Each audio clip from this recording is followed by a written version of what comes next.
Hi, this is Coding Fiend here, and today I'm going to do a 5-minute introduction to the Beads programming language. First, let's talk about the motivation for building the language in the first place. If you look at current web app creation and the current web stack, you have HTML, JavaScript, SVG, regular expressions, maybe Vue or React framework underneath it. Maybe you have a MySQL database hanging off the end, and maybe you might have to learn WebSockets. Together, those things total thousands of pages if you buy the books for each of those subjects. So the goal of Beads is to replace that entire stack with a single language that's integrated. Inside a typical HTML file, you'll find JavaScript, CSS, maybe an embedded SVG, some regular expression syntax, and then your JavaScript. You have all these different languages in the same file. Never really in the history of computers did we have more than 2 languages in one text file. Why do we have 3, 4, 5 different languages all mixed together? Beads is a radical language in its semantics, but fairly conventional in its appearance syntactically. So it's fairly deceptive when you look at the source code. Part of the Beads semantics is the way it operates in terms of you write your program out of little chunks of code, and the chunks of code have to be declared as to what is their purpose.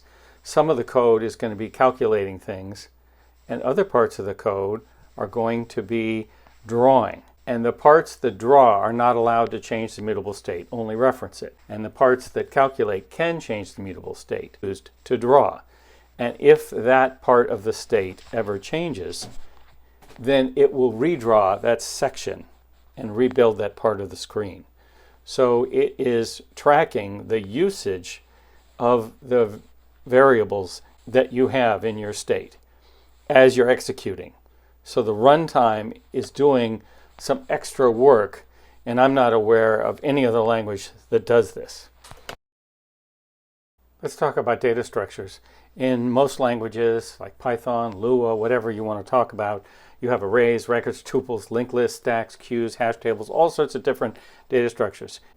In Beads, we just have one compound data structure that serves for all those uses.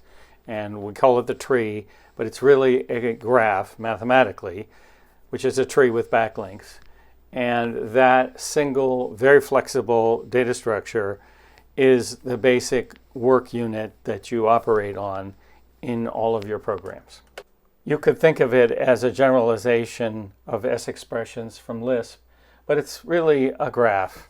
It's a more general data structure, much more flexible, and with the tracking system, it allows the semantics of the language to be very unique.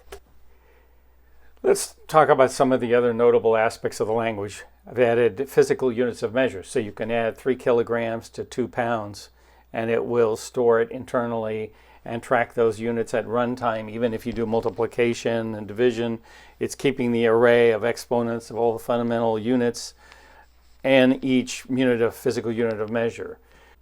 To permit time travel debugging even after the fact, so even if you ship the product to a client, he's on a mobile phone and he gets into some situation that he considers a bug and he wants to submit a report, he can send his session to headquarters and they can replay the entire session. We call that the black box feature. In total, it takes about 150 pages to describe the language in its entirety in the reference manual. So it's a fairly simple language compared to, say, Swift 5 or C++. You can download the compiler and all the SDK at beadslang.org.